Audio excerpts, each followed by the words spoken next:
Assalamualaikum warahmatullahi wabarakatuh. Bagaimana kabarnya anak-anak hari ini? Alhamdulillah, luar biasa, Allahu Akbar. Semoga kita semua sehat selalu dan mendapatkan lindungan dari Allah Subhanahu wa Ta'ala. Baik, pada pertemuan kali ini kita akan mempelajari tentang beriman kepada malaikat Allah. Bab ke-7. Selanjutnya yaitu tujuan pembelajaran. Tujuan pembelajaran dari beriman kepada malaikat Allah yaitu yang pertama, dapat memahami makna beriman kepada malaikat Allah. Yang kedua, menyebutkan nama-nama dan tugas-tugas malaikat Allah. Yang ketiga, menerima keberadaan malaikat. Yang keempat, menunjukkan sikap patuh sebagai implementasi dari pemahaman makna iman kepada malaikat-malaikat Allah. Pembahasan pertama yaitu pengertian iman kepada malaikat. Sebelumnya, apa pengertian iman? Iman artinya percaya. Kemudian, apa pengertian malaikat? Malaikat adalah makhluk Allah yang diciptakan dari nur atau cahaya.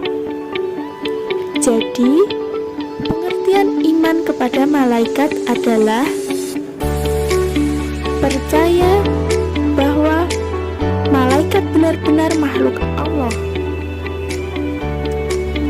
Pembahasan yang kedua yaitu dalil dari beriman kepada malaikat Allah.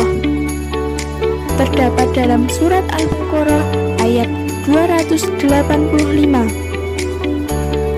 yang berbunyi, Bismillahirrahmanirrahim.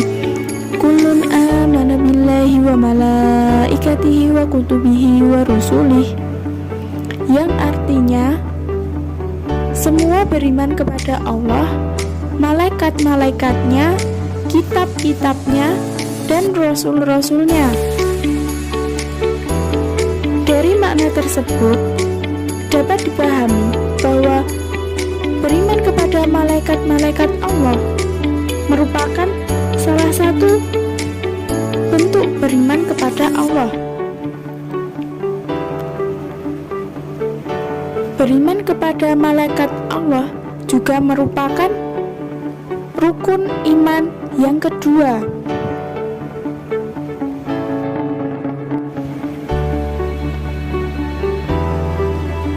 Selanjutnya, kita akan membahas tentang nama-nama malaikat dan tugasnya. Jumlah malaikat-malaikat Allah ada banyak, namun yang wajib kita imani dan kita ketahui yaitu ada 10. Di sini kita akan bahas satu persatu. Yang pertama yaitu malaikat Jibril, bertugas menyampaikan wahyu. Apa itu wahyu? Wahyu adalah petunjuk dari Allah yang diturunkan hanya kepada nabi dan rasul. Yang kedua yaitu ada malaikat Mikail. Malaikat Mikail bertugas untuk memberi rezeki. Rezeki di sini yang dimaksud tidak hanya berupa harta dan benda, namun dapat berupa turunnya hujan, kemudian tumbuhnya pohon-pepohonan, dan lain-lain.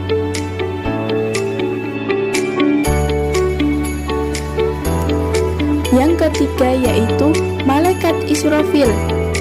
Malaikat Israfil bertugas untuk meniup sangkakala jika hari kiamat telah tiba. Hari kiamat merupakan peristiwa puncak dari semua kehidupan yang ada di bumi ini, berupa hancurnya alam semesta beserta isinya, termasuk manusia dan makhluk lainnya. Kemudian yang keempat, malaikat Israil. Malaikat Israil bertugas mencabut nyawa. Setiap makhluk hidup yang ada di alam semesta ini akan dicabut nyawanya oleh malaikat Israil.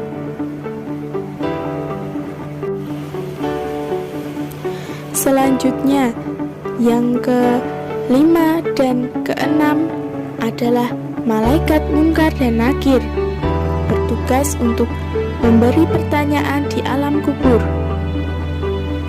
Untuk menjawab pertanyaan Munkar dan Nakir, hanya amal kitalah yang akan menjawabnya. Jika kita memiliki amal yang baik, insya Allah kita akan dengan lancar menjawabnya. Dan sebaliknya, jika kita memiliki amal yang buruk lebih banyak, maka kita akan sulit menjawabnya. Selanjutnya yaitu yang ketujuh, malaikat Raqib. Malaikat Raqib bertugas untuk mencatat amal baik. Seperti pada gambar, terdapat anak-anak dan orang tua sedang membersihkan masjid. Itu merupakan salah satu bentuk contoh amal baik. Amal baik ini bisa dilakukan kapan saja dan di mana saja. Misalnya ketika di rumah, bisa membantu orang tua, membantu adik, membantu kakak, dan lain-lain. Kemudian, contohnya ketika di sekolah, bisa membantu teman dan menolong teman, kemudian membantu guru, dan lain-lain. Selanjutnya yaitu yang kedelapan, malaikat Atid. Malaikat Atid bertugas untuk mencatat amal buruk.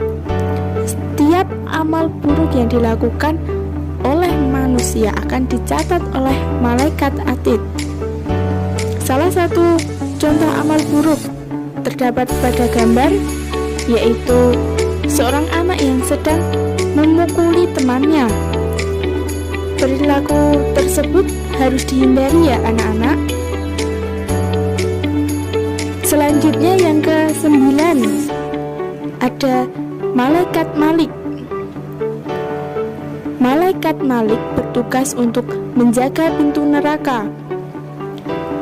Neraka itu apa sih? Neraka adalah tempat penyiksaan bagi orang-orang yang membangkang terhadap syariat Allah dan mengingkari Rasul-Nya. Yang ke-10 yaitu malaikat Ridwan. Malaikat Ridwan bertugas untuk menjaga pintu surga. Surga adalah tempat orang-orang yang dikaruniai nikmat oleh Allah dari kalangan para nabi, syuhada, dan orang-orang soleh.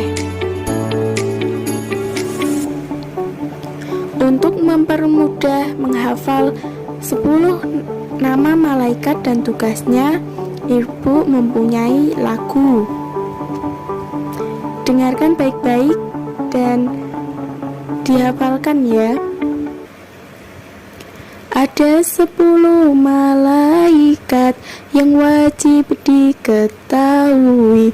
Jibril menyampaikan wahyu, Mikail memberi rizki, Israfil meniup sangkakala, Israil mencabut nyawa, Raqib catat amal baik, Atid catat amal buruk, malaikat Munkar Nakir bertanya di alam kubur, Malik jaga pintu neraka, Ridwan jaga pintu surga.